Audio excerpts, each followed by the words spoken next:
बिस्मिल्लाहिर्रहमानिर्रहीम, अस्सलाम वालेकुम। आप देख रहे हैं प्रोग्राम जिसे हम कहते हैं गुड मॉर्निंग पब्लिक। एक नया दिन, नई सोच और नई सुबह के साथ मैं हूं आपकी टेलीविजन स्क्रीन पे सोहा अफजल के साथ ये स्क्रीन शेयर करते हैं इस्लामाबाद से हरमीत सिंह। तो आइए आपको लाहौर से इस्लामाबाद लेके चलते हैं, फिर बहुत सारी बातें करेंगे आपसे। अस्सलाम वालेकुम हरमीत बाजी, कैसे हैं आप? Good morning. जी वालेकुम सलाम, सत श्री अकाल, गुड मॉर्निंग। मैं बिल्कुल ठीक हूँ और माशाल्लाह बहुत प्यारी लग रही हैं। ब्लैक कॉम्बिनेशन ब्लैक का हम दोनों को बहुत अच्छा लग रहा है। चलिए जी, हम प्रोग्राम का बाकायदा आगाज़ करते हैं। जैसे हम प्रोग्राम का आगाज़ एक दूसरे की तारीफ से करते हैं ना, आपने भी आज कोशिश करनी है कि सुबह उठ के किसी एक की तारीफ अपने घर में, सोशल सर्कल में या वर्क सर्कल में ज़रूर करें, क्योंकि हरमीत मुझे लगता है कि तारीफ जो है ना वो बिला वजह आपका खून डबल कर देती है। हाँ, तनकीद बात करते हैं, मुफ्त मशवरे हम बहुत देते हैं, ये ऐसी नॉर्मल चीज़ें जो कि हमारी ज़िंदगी का हिस्सा बन गई हैं और हमें रियलाइज़ ही नहीं हुआ। लेकिन जो चीज़ नहीं होती वो है तारीफ़। एक खातून की तारीफ कम करती है हरमीत, ये भी आपको पता है। और मर्द हज़रात करते तो हैं, लेकिन ख़वातीन उस तारीफ को किसी और तरीके से परसीव करती हैं। तो ज़रा नॉर्मलाइज करें इस चीज़ को कि तारीफ करनी है आपने और तारीफ खुल के करनी है। आप देखें उसके बाद फिर आपका ताल्लुक उन तमाम लोगों से जिनकी आप तारीफ करेंगे कितना ज़बरदस्त हो जाएगा, और ना सिर्फ ताल्लुक बल्कि काम भी ज़बरदस्त हो जाएगा। तो काम भी अच्छा करने के लिए काम को अप्रिशिएट करना बहुत ज़्यादा ज़रूरी है। और हमें जो अप्रिसिएशन हमेशा आप लोगों से मिलती रहती है, आपका फीडबैक जो हमें सोशल मीडिया पे आता रहता है, you guys can tag us, और वह भी हमें ज़बरदस्त ही लगता है। हम कोशिश करते हैं कि गुड मॉर्निंग पब्लिक इस प्लेटफॉर्म से वो तमाम चीज़ें, चाहे वो सियासत हो, माशी सूरत हाल हो, माशरती सूरत हाल हो, या हमारा फेवरेट सेगमेंट डेली डोज हो, कोशिश ये होती है कि सारी खबरें सब जगहों से इकट्ठी करके आपके लिए लेके आएँ और ये पेंडोरा बॉक्स जो है वो आपके सामने खोलें। और आज एक बार फिर से प्रोग्राम का बाकायदा आगाज़ इस बॉक्स से करेंगे जिसे हम कहते हैं daily dose of good morning public. सजाई आपको आज का डोज देते हैं। आज है थर्सडे 7 दिसंबर, तो दिसंबर का महीना आ चुका है। आप पता है हरमीत पाजी, वैसे मुझे फील नहीं हो रहा कि दिसंबर आ गया है, क्योंकि लाहौर ये अलग बात है। वैसे सोहा, अगर हम देखें जिस तरह आप दिसंबर की अगर मैं बात करूं, नवंबर जैसे आता है तो इस्लामाबाद में सर्दी बढ़ जाती है। दिसंबर में तो बड़े कमाल की सर्दी आप कह सकते हैं। लेकिन बहरहाल इस बार ऐसा लग रहा है कि शायद सर्दियां जो हैं वो बड़ी खामोशी से आई हुई हैं, और शायद ऐसा ना हो कि खामोशी चली जाए। लेकिन कहीं ना कहीं ऐसा भी लगता है कि दिसंबर के एंड में बारिशों का सिलसिला शुरू होगा और कहीं ना कहीं बर्फबारी जो है वो दोबारा पहाड़ों पर आ सकती है। तो फिर हम महसूस करेंगे कि हाँ, थोड़ी बहुत ठंडक कैसे वो गाना याद करेंगे, भीगा भीगा सा ये दिसंबर है, भीग ही नहीं रहा, बारिश ही नहीं हो रही। और अगर हम बात करें दिसंबर की, वो ठंड की जो हम पूरा साल इंतजार करते हैं, जी आज 7 दिसंबर हो गई और ठंड का नामो निशान उस तरह से नहीं जिस तरह से हमने देखा है।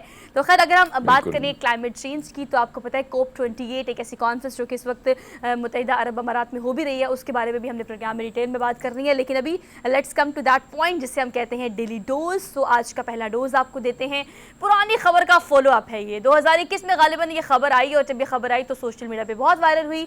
यूट्यूबर, सोशल मीडिया एक्टिविस्ट या इन्फ्लुएंसर हरमीत एक के बाद एक ऐसा हरबा जो है वो अपनाते हैं कि बस फॉलोअर्स मिल जाएं। आजकल तो देखें, वैसे इस खबर पे जाने से पहले आपको पता होगा डकी भाई पर आजकल काफ़ी ज़्यादा तनकीद की जा रही है कि उन्होंने सर मुंडवा लिया सिर्फ इसलिए कि मैंने फॉलोअर्स जो हैं और सब्सक्राइबर्स जो हैं वो बढ़ाने हैं। खैर, ये तो चले डाइजेस्टेबल था, लेकिन 2021 में खबर हमारे सामने आई कि एक तैयारा जो है वो एक प्राइवेट जेट था, प्राइवेट तैयारा कहा जा सकता है, फॉलोअर्स और व्यूवर्स जो हैं उसके लिए तैयारा तबाह करने वाले यूट्यूबर को अब जो है वो सज़ा सुना दी गई है। खबर कुछ यूँ थी कि खुद पैराशूट पहना और तैयारे से छलांग लगा दी और उसके बाद तैयारे को गिरने के लिए छोड़ दिया। और ये सिर्फ उन्होंने किया व्यूज़ के लिए, सब्सक्राइबर्स के लिए और फॉलोअर्स के लिए। और उसके बाद जो है वहाँ के एविएशन कंसर्न डिपार्टमेंट ने इस पर एक्शन लिया, मुकदमा दर्ज करने की इल्तिजा की, और अब जो है यूट्यूबर को 6 माह कैद हो गई है। अब कैद में बैठे यूट्यूब वीडियोस बनाएं, ऐसे ट्रिक्स करें, आपके फॉलोअर्स बहुत बढ़ेंगे। लेकिन आपकी बात दुरुस्त है कि यूट्यूब व्यूवर्स के लिए हम देख रहे हैं कि जिस तरह आपने उस शख्स का जिक्र किया, उसने पूरी की पूरी मुड़वा दी है, अपनी खोपड़ी नज़र आती है उसकी। वैसे मैं हैरान हूँ कि फॉलोइंग की भी कहीं ना कहीं है, किस तरह लोग बढ़ा लेते हैं, कोशिश करते हैं। लेकिन कहीं ना कहीं आपने देखोगे कि हमारे यहाँ थंबनेल जो होता है, अब मैं देख रहा था एक चैनल है और काफ़ी उसकी व्यूवरशिप है, उस पर लिखा था कि वही कल जो है वो दजाल दस्तक देगा। लेकिन आपने दूर नहीं जाना, आपने मेरे चैनल को सब्सक्राइब करना है। दजाल आ रहा है तो मेरे चैनल को कैसे सब्सक्राइब करें? ऐसी सूरत हाल है। तो आप देखें कि भाई वो हेलीकॉप्टर से या जहाज उड़ा के वो कैसे अपनी जिंदगी को रिस्क में डाल के। लेकिन बड़ी बात यह है कि कवानीन बने हुए हैं, फिर इस किस्म के लोगों के लिए अगर सजाएं हैं तो बहुत अच्छी बात है कि कहीं ना कहीं आप अपनी जिंदगी तो रिस्क में डाल रहे हैं, लेकिन किसी और की भी रिस्क में हो सकती है जिंदगी। और ये तरीकाकार जो है फॉलोअर तो वैसे ही बढ़ जाते हैं, लेकिन अगर ये तरीकाकार आपने अपनाना और स्टंट करना है तो फिर उसके लिए बहुत सारे रास्ते हैं, बहुत सारे तरीकाकार हैं, लेकिन ये वाला स्टंट जो कहीं ना कहीं नुकसान आपके ज़िंदगी को दे सकता है, किसी और की ज़िंदगी को दे सकता है, तो बहरहाल अच्छी बात है, सज़ा होनी चाहिए। और हमें जस्ट इमेजिन ना कि जहाँ पर तैयारा गिरा वहाँ कितनी तबाही हुई होगी, और खुदा न खास्ता किसी जानी नुकसान अगर हो जाता वहाँ पे तो ये कितना बड़ा नुकसान था। तो बेसिकली अगर आप फॉलोअर्स की बात कर रहे हैं, आप ठीक है डीफेम करते हैं और आप थंबनेल की बात कर रहे हैं, ऐसा ऐसा थंबनेल लिखा होता है कि लोग क्लिक करने पे मजबूर हो जाते हैं। लेकिन अगर इस तरह की स्टंट्स की बात की जाए तो यकीनी तौर पर आपकी अपनी जान भी ख़तरे में होती है, और जहाँ पर आप ये कर रहे होते हैं वहाँ इर्द गिर्द जो लोग हैं उनकी जान भी ख़तरे में होती है। तो ऐसे एथिक्स का तो ख्याल रखना चाहिए ना। मतलब क्या ही है कि सब्सक्राइबर्स के लिए आप सारी चीज़ों को आपस से पुर्जा डाल दें और उसके बाद आप देखें कि आपने क्या करना है। तो आप ऐसा नहीं कर सकते, आपको ख्याल करना पड़ेगा, तमाम चीज़ों को कीप इन माइंड रखना पड़ेगा। आगे बढ़ते हैं, अगली खबर पे चलते हैं। अगली खबर जो है वो बेसिकली हम है ऐसी है कि ये खबर जब भी हमारे सामने आती है, जब भी हम गज़ा की पट्टी की बात करते हैं, इसराइली की जारियत की बात करते हैं और वहाँ पर मौजूद फ़ौजियों की बात करते हैं, तो हम देखते हैं कि वो तस्वीर, वो वीडियोस जो हमारे सामने आ रही हैं वो हर तरह की हैं। जहाँ पर एक बच्चा जो है अपने बाप की कब्र पे बैठा हो, या मलबे के ढेर पे बैठा हो, या फिर अपने बाप और पूरे ख़ानदान के मर जाने पर रो रहा हो ज़ारो क़तार, या फिर हम देखें बहुत सारी तस्वीर हम, मतलब मुझे लगता है कि वी कैन नॉट इमेजिन, हमने कभी नहीं सोचा होगा अपनी ज़िंदगी में कि तस्वीर और वीडियोस हमें देखने के लिए मिलेंगी। लेकिन हम सिर्फ ये देखते हैं अपनी स्क्रीन पे जो लोग वहाँ पर मौजूद है। बीइंग अ जर्नलिस्ट आप मुझे बताएं कि कोई अगर खुदा न खास्ता ब्लास्ट हो जाए, हम वहाँ जाएं तो वो मनाजिर हम नहीं डाइजेस्ट कर सकते, हम नहीं देख सकते। लेकिन वहाँ पर मौजूद जो इस वक्त सहाफ़ी हैं, जो फ़लस्तीन में मौजूद हैं, वो ऐसे इंथुजियास्टिक हैं, ऐसे इनकरेज्ड हैं, ऐसा उनका हौसला ज़बरदस्त है कि अब हमें एक वीडियो सामने आई है जहाँ पर वो ये कहते हैं हम यही रहेंगे जब तक दर्द ख़त्म नहीं हो जाता। ये एक तराना भी कह सकते हैं, एक नगमा भी कह सकते हैं, जो कि वो सब मिल के गा रहे हैं। और ये फ़लस्तीनी सहाफ़ी भाई हैं जो एक साथ बैठे हुए हैं और वहीं पर मौजूद है जहाँ पर जो भी हमला होता है इसराइल की तरफ से, तो वहाँ पर वो हमेशा उसकी कवरेज के लिए खड़े रहते हैं। और आई कैन नॉट इमेजिन कि वो किस तरह से सुहा, अगर हम देखें इस वक्त सिचुएशन ये है कि 76 के करीब जो हैं हमारे साफ़ी दोस्त वो शहीद हो चुके हैं गज़ा की पट्टी पर, और अल मियादीन चैनल जो है या दीगर ऐसे बहुत सारे चैनल्स हैं जिसमें हमने देखा कि ख़वातीन जो है रिपोर्ट करते हुए उनको गोलियां लगी हैं, बाकायदा लाइव कवरेज करते हुए उनकी वीडियो जो है वो आई हैं। लेकिन एक चीज़ जो मैंने देखी है, यानी जो सिचुएशन है कि कहीं ना कहीं वो कटी मासूम बच्चों की लाशें अगर आप देखें, फिर कहीं ना कहीं वो बुजुर्ग और फिर उस कैंप को देखें, हमने देखा है कि जंगों में ऐसा होता है कि हॉस्पिटल कैंप्स बच्चों ख़वातीन को बिल्कुल भी जो है वो निशाना नहीं बनाया जाता, लेकिन ये जंग बड़ी मुख्तलिफ है। और फिर आपने तो उस बात की कि ये साफ़ी अपनी ज़िंदगी मुश्किल में डालकर आप तक हकीकत जो है, जो जुल्म हो रहा है, जो ज्यादती हो रही है, इसराइल के गाजिबाना जो हमले हैं, और फिर वहां पे जिस तरीके से अब जिस तरह सुरंगों में पानी छोड़ने की जो खबरें आ रही है, पूरा का पूरा गजा बैठ जाएगा, तो ये सिचुएशन है। लेकिन फिर भी सबको बाखबर रखने के लिए इस जुल्म के खिलाफ एक बगावत आप समझे कि उन्होंने कहीं ना कहीं ये जो मशाल उठाई है, और अब आप देखें इनके हौसलों को किस बड़े जबरदस्त किस्म से, हालांकि वहां पे अब भी ये बैठे हैं लेकिन बाहर गोलियों की, मिसाइल्स की, रॉकेट्स की, एयर स्ट्राइक्स की जो आवाज़ें हैं वो यहाँ पे गूंजती नज़र आती हैं। लेकिन इनके हौसले भी है उन आवाज़ों से, उन तस्वीर से, और वहाँ पर मौजूद जो हालात हैं उससे कम नहीं हो रहे। और हम देख रहे हैं कि एक के बाद एक, अब कोई भी ऐसी स्ट्रीम, मेन स्ट्रीम अगर हम मीडिया की बात करें हरमीत, तो जब कोई तस्वीर या वीडियो नहीं आती, या ये तमाम सहाफ़ी जो सोशल मीडिया पे बहुत ज़्यादा एक्टिव हैं, उनकी आवाज़ अगर बंद हो जाए या साइन ऑफ किसी सिचुएशन हमें नज़र आए, तो बहुत एक परेशानी सी हो जाती है कि क्या ये बखैर वाफ़ियत हैं, क्या लोग जो हैं वो इनको जो सुन रहे हैं, देख रहे हैं, वो फॉलोअर्स जो हैं वो बहुत कंसर्न हो जाते हैं इस हवाले से। और ये जो आप इनके मुख्तलिफ सोशल मीडिया अकाउंट्स जो हैं उन पर रोज़ाना की अपडेट देख सकते हैं, ये क्या इस वीडियो में गा रहे हैं ज़रा आप भी देखिए। ये कॉल करने वाली ख़बर है हरमीत। एक ज़माना था जब हम डिजिटल एरा में नहीं थे, जब हर चीज़ प्रिंट नहीं होती थी, जब पोस्टर्स जो है वो हाथ से बारीकी से खूबसूरती से डिज़ाइन किए जाते थे, स्केच किए जाते थे और पेंट किए जाते थे। लेकिन अब ये ज़माना चला गया है भाई, हम 21st सेंचुरी में है। टेक्नोलॉजी हमारे इर्द गिर्द इतना बसेरा कर चुकी है कि अब वो चीज़ें हमें नुमाइश के लिए पेश करनी पड़ती हैं। सुपरहिट पाकिस्तानी फिल्म्स के हाथ से बने हुए ये पोस्टर्स जो हैं, हरमीत इनकी नुमाइश हुई है इस्लामाबाद में, आपको भी जाना चाहिए, लाइव देखना चाहिए कि ये उस जमाने की सुपर डुपर हिट मूवीज हैं। बिल्कुल आपकी बात दुरुस्त है। Pakistan national council of art जो है, बाकी में उनके मैसेजेस आते रहते हैं और कोशिश होती है कि किसी न किसी इवेंट में तो जाता रहता हूँ, लेकिन बहरहाल आपकी बात दुरुस्त है कि एक वक्त होता था, ज़ाहिर बात है हम छोटे छोटे होते थे, गाँव से निकल आते तो रिक्शों पर, बड़े बड़े जो बाजार पे साइन बोर्ड लगे होते थे, और हमें ये अलग सी मखलूक लगी नजर आती थी कि हाँ खून में लथपथ और कहीं नई खातून जो है वो डांस कर रही है, रक्स कर रही है, दूसरी जानिब जो है विलन की जो शक्ल बड़ी खतरनाक किस्म की होती थी। तो ये सारी चीजें हम जब देखें तो बचपन में वैसे ही खौफतारी हो जाता था आप सब पे, क्योंकि पोस्टर इस किस्म के होते थे। और हमारी एक रिश्तेदार थी, वो इंडिया चली गई, तो क्योंकि हमारी जो गुरु ग्रंथ साहब है, हमारी होली बुक है, वो कहीं ना कहीं उसकी जो गुरमुखी है और वो मैच करती है हिंदी के साथ। तो उन्होंने अमिताभ बच्चन का पोस्टर देखा तो कहा है वाहिगुरु हर जगह ही आप ही आप हैं। तो मैं अंदाजा लगा ले हम इसी तरह थे। तो ये सिचुएशन है। बहरहाल ये बहुत अच्छी बात है कि डिजिटल का जमाना आ गया है, और डिजिटल के जमाने के बाद हम देखते हैं कि बहुत सारी चीजों में चेंजेस बड़ी तेजी से आ रही है। और रमीत, हमारा उस वक्त का जो पब्लिसिटी का तरीका था, एडवर्टीजमेंट का तरीका था, ये पोस्टर एक तो हाथ से बनाए जाते थे और कितनी देखें खूबसूरती से एग्जैक्ट, अगर डीटो देखे ना तो वहाँ के पेंटर्स जो है उस वक्त इतने फाइन आर्ट करते थे, इतनी ज़बरदस्त आर्ट थी उनकी कि अगर आप देखें सुल्तान रई को हर पोस्टर में हम देख रहे हैं, और उनके फेस फीचर्स जो हैं वो कितने ज़बरदस्त तरीके से उन्होंने पेंट किए हैं।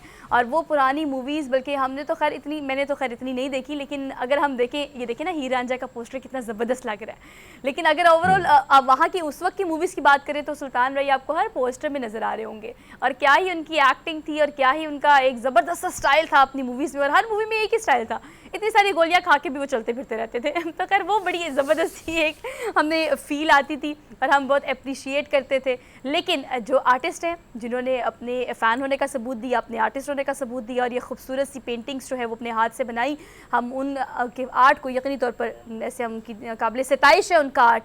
और एक बहुत बड़ा एरा था जिसको उन्होंने कवर किया, और एक लंबे अरसे तक हाथ से ये पोस्टर बनते रहे। उसके बाद आगे जनाब टेक्नोलॉजी, और उसके बाद इसको रिप्लेस कर दिया। लेकिन आज भी उन मेमोरीज़ को रिकॉल करने के लिए ये नुमाइश लगी हुई है। अगर आप इस्लामाबाद में हैं तो ज़रूर प्लान करें, जाएं और जाके देखें। आपको देखकर अंदाज़ा हो जाएगा कि लग रहा है कि ये पेंट ही नहीं हुए बल्कि ये प्रिंट ही हुए हुए हैं, लेकिन दरअसल ये पेंट हुए हुए हैं। आगे बढ़ते हैं, अगली खबर पे चलते हैं। अगली खबर बेसिकली हमने आपको देनी है, यहाँ तो सर्दी आ नहीं रही, लेकिन जहाँ पे सर्दी बहुत आ रही है वहाँ की खबर हम आपको दे देते हैं। थोड़ी सी बर्फ़ हमें यहाँ भी भेज दें। लेकिन चले, अगर हम आपको दिखाते हैं कि मॉस्को में इस वक्त बर्फ़बारी का 145 साला रिकॉर्ड टूटा है। मतलब 145 साल में पहली दफ़ा, बल्कि दूसरी दफ़ा यहाँ पर इतनी बर्फ़बारी हुई है। पहली दफ़ा जो है वो कहा जाता है कि 1980 में हुई थी, और उसके बाद दूसरी दफ़ा जो है अब इस साल देखी जा रही है, और ये 45 साल बाद देखा जा रहा है कि ये दोबारा से रिकॉर्ड टूटा है। मतलब अगर मुशाहिदा ओवरऑल किया जाए तो यहाँ पे इस खित्ते में 145 साल में पहली दफ़ा ऐसी बर्फ़बारी हुई है। इससे पहले जो हुई थी वो 1980 में हुई थी, और फिर 1980 के बाद 45 साल बाद दोबारा से ये रिकॉर्ड जो है वो टूटा है। उस वक्त जो है बर्फ़बारी हुई थी 9.4 मिलीमीटर, और अब जो है ज्यादा फर्क नहीं है, लेकिन रिकॉर्ड तो चले टूटा है ना 10.7 मिलीमीटर। अगर हम देखें, जो हम बात करते हैं क्लाइमेट चेंजेस के हवाले से, वैसे इसमें कोई शक नहीं है कि रशिया में, रूस में, मॉस्को में, दीगर इलाकों में, बहुत सारे दोस्त हमारे वहाँ पे, तो इसमें भी कोई शक नहीं कि बर्फबारी का सिलसिला वहाँ पे चलता रहता है। लेकिन जो रिकॉर्ड की अगर हम बात करें, मुझे याद है कि जो हमारे जो इलाके, शुमाली इलाका जितने भी हैं, तो हमने वहाँ पे देखा था कि 2020 में मुसलसल बारिश, हमने देखा है कि दो दफ़ा बारिश, ये जो बर्फबारी है कुछ इलाकों में होती है, उसके बाद फिर पिघलना शुरू हो जाती है। पहली बर्फबारी जो होती है उससे वो जम जाती है, दूसरी वाली बहुत जल्दी पिघल जाती है। लेकिन 2020 में कमाल की बर्फबारी हुई थी तमाम तर शुमाली इलाकाजात और दीगर इलाकों में। तो इस बार हम देख रहे हैं कि वो दूसरा साल है, बर्फ ना दिखने को ही नहीं मिल रही है। लेकिन आपने बात दुरुस्त की कि ये जो रिकॉर्ड है, इतना एक सदी गुजर जाती है और वो रिकॉर्ड इस बार फिर दोबारा देखा गया है। आपको याद होगा, इससे पिछले साल हमने अमेरिका के मुख्तलिफ रियासतों में देखा कि तूफानी बर्फबारी हुई थी, और वो भी एक नए से नए रिकॉर्ड थे, जिसमें 50 साल रिकॉर्ड भी जो है वो टूट गया था। तो हम देख रहे हैं कि कहीं ना कहीं सर्दियां खत्म हो रही है, कहीं ना कहीं सर्दियां आ रही है तो दोबारा इस तरीके से आती है कि सबको हैरान कर देती है। और क्लाइमेट चेंज दरअसल अहमियत यही है, जब हम मौसमी तगैराती तब्दीली की बात करते हैं तो कहीं बहुत ज़्यादा एक्सट्रीम पर ये चीज़ें पहुँच रही है कि मौसम तब्दील हो रहा है, कभी माजी में ऐसे नहीं देखा गया। और अगर कहीं गर्मी पड़ रही है तो बहुत ज़्यादा पड़ रही है, मौसम का ड्यूरेशन जो है वो कम हो रहा है और कहीं बहुत ज़्यादा हो रहा है। और ये जो है ना सिर्फ पाकिस्तान का बल्कि पूरी दुनिया का मसला है। और ये खबरें जो हमारे सामने आती हैं, ये दिखाने का मकसद ही ये है कि फ़िलहाल इस वक्त सिचुएशन जो है वो सारे ममालिक में और पूरी दुनिया में राउंड द ग्लोब एक जैसी है। So we are done with our dose, daily dose. एक ब्रेक, वापस आते हैं एक ब्रेक के बाद, हमारे साथ रहिएगा।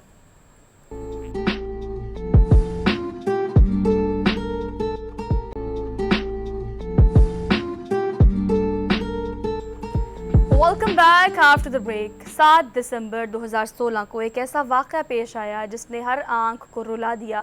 हर आंख उस वक्त अश्कबार थी और हर दिल उस वक्त ज़ारो क़तार रो रहा था। बहुत सारे दिलों की जान। अगर हम मारूफ नात ख़ान जुनैद जमशेद को आज याद करने का दिन है, आज 7वीं बरसी जो है उनकी मनाई जा रही है। लिटरली अगर मैं नज़र दौड़ा के देखूँ तो 7 साल गुजर गए हैं हरमीत। हवेलियाँ के मकाम पर चूँकि वो चतराल से इस्लामाबाद वापस जा रहे थे और उनके तैयारे को ये हादसा पेश आया और उसमें जो है बहुत सारे लोग सवार थे, लेकिन चूँकि वो मौके पर ही जांबर ना हो सके और ज़िंदगी की बाजी हार गए। उनके करियर की तरफ अगर हम नज़र दौड़ाएं तो एक बहुत ही ज़बरदस्त सा एक ग्राफ हमें नज़र आता है। बहुत पीक का जब वो अपने करियर में थे, उन्होंने वाइटल के नाम से एक बैंड बनाया, अपने करियर का बेहतरीन तरीके से आगाज़ किया, बहुत ज़बरदस्त तरीके से गाते रहे और उसके बाद एक उनका मशहूर तरीन तराना दिल दिल पाकिस्तान, उससे बहुत शोहरत मिली उनको। लेकिन फिर एक मुलाकात उनकी मौलाना तारिक जमील से हुई और उस मुलाकात के बाद उनकी ज़िंदगी बकौल उनके मुकम्मल तौर पर बदल गई। उन्होंने मौसीकी को, गुलकारी को खैराबाद कहा और उसके बाद जो है नात ख़ानी शुरू की और उसमें भी उन्होंने बहुत शोहरत पाई।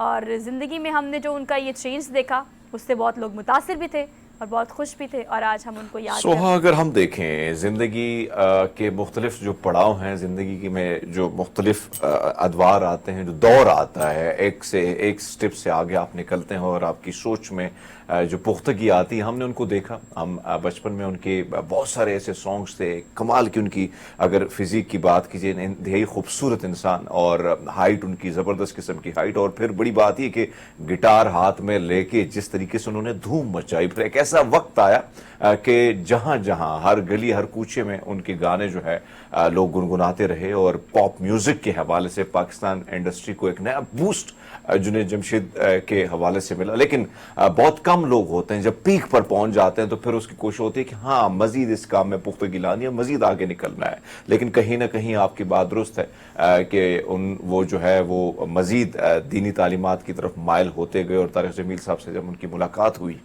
तब फिर हमने देखा कि मौसीकी की इंडस्ट्री को उन्होंने छोड़ दिया और फिर बहुत सारे उनके जो प्रोग्राम्स भी वो होस्ट किया करते थे। खासकर टर्की में एक प्रोग्राम जो था वो भी हम उनका देखा करते थे। ऐसे में बहुत सारे नात जो हैं और बहुत सारी तबलीगी जमातों के साथ हमने उनको मुख्तलिफ इलाकों में देखा।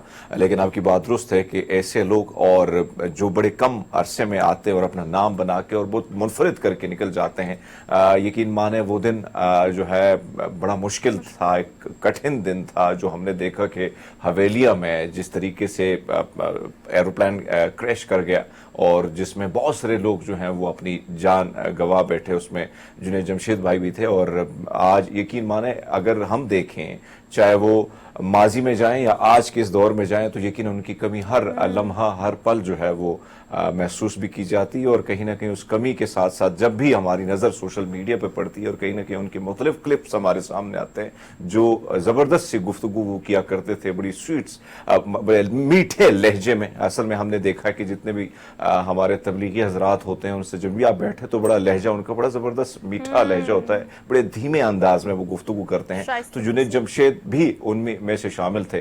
तो यकीन माने कि जब भी इस किस्म के क्लिप्स आते हैं तो दुख भी होता है, तकलीफ भी होती है, लेकिन जाना एक दिन है। और बहुत कुछ लोग ऐसे होते हैं कि वो बहुत जल्दी इस दुनिया से चले जाते हैं। उनकी कुछ झलकियाँ और दिल दिल पाकिस्तान की अगर हम बात करें तो वो भी हमारे साथ बहुत सुना आपने। बहुत सारे लोगों ने उसे बहुत ज़बरदस्त तरीके से परफॉर्म किया, बहुत सारे लोगों ने वैसे ही उनको फॉलो करते हुए गाया। लेकिन अगर पाकिस्तान की पूरी दुनिया में बात की जाए तो दिल दिल पाकिस्तान का ये तराना पूरी दुनिया में मशहूर हुआ, पूरी दुनिया की आईडी बना। और आईडी बनने के साथ साथ हर बंदा, हर बच्चा, हर बड़ा, हर बूढ़ा बड़े खूबसूरत अंदाज में सुनता भी और गाता भी है। ज़रा आप भी सुनिए। बल्कि जैसे आप कह रहे थे कि जब 4 लोगों के बीच बैठते थे तो इतनी उनमें वो कन्विंसिंग पावर थी, इतनी शास्तगी से, खूबसूरती से और बड़े ज़बरदस्त अंदाज में वो हमेशा बोला करते थे और लोगों को इंस्पायर किया करते थे। और उनकी जो नात है वो भी यकीनी तौर पर हमारे एक सकाफ़त का हिस्सा है। हमारे बहुत सारी ऐसी हमारी वैल्यूज़ और नॉर्म्स को उन्होंने बड़े ज़बरदस्त तरीके से नाते जो है वो पढ़ी और पढ़ने के बाद लोगों को उससे भी मुतासिर किया। वो भी सुनिए। को कन्विंस करने के लिए उनकी आवाज़ में जो इंटेंसिटी थी, जो तासीर थी, जो दिलों में घर करती थी, दिलों में उतर जाती थी, उसी से बहुत सारे लोगों ने मुतासर होकर वही रास्ता इख्तियार किया जिस रास्ते पे वो चल निकले थे। और वो एक मुलाकात जिसे वो हमेशा कहते हैं कि हम मौलाना तारिक जमील से मुलाकात के बाद मेरी ज़िंदगी अक्सर बदल गई, और फिर उन्होंने कोशिश की कि वो तबलीग को आम करें और वो लोग और वो सोच जो उनकी थी वो लोगों तक फैलाएं, और इस काम को बड़ी खूबसूरती से उन्होंने किया। और अगर आपको आखिरी उनके उस दौरे की अगर हम बात करें तो वो तबलीग के लिए ही चित्राल में मौजूद थे और वहाँ से ही वापस इस्लामाबाद आ रहे थे और अपने खालिक की हकीकी से जा मिले। हम दुआ करते हैं कि अल्लाह पाक उन्हें जन्नतुल फिरदौस में आला मकाम अता फरमाए और उनके आगे की ज़िंदगी को आसान करे। एक ब्रेक के साथ, एक ब्रेक के बाद आप हमारे साथ रहिएगा।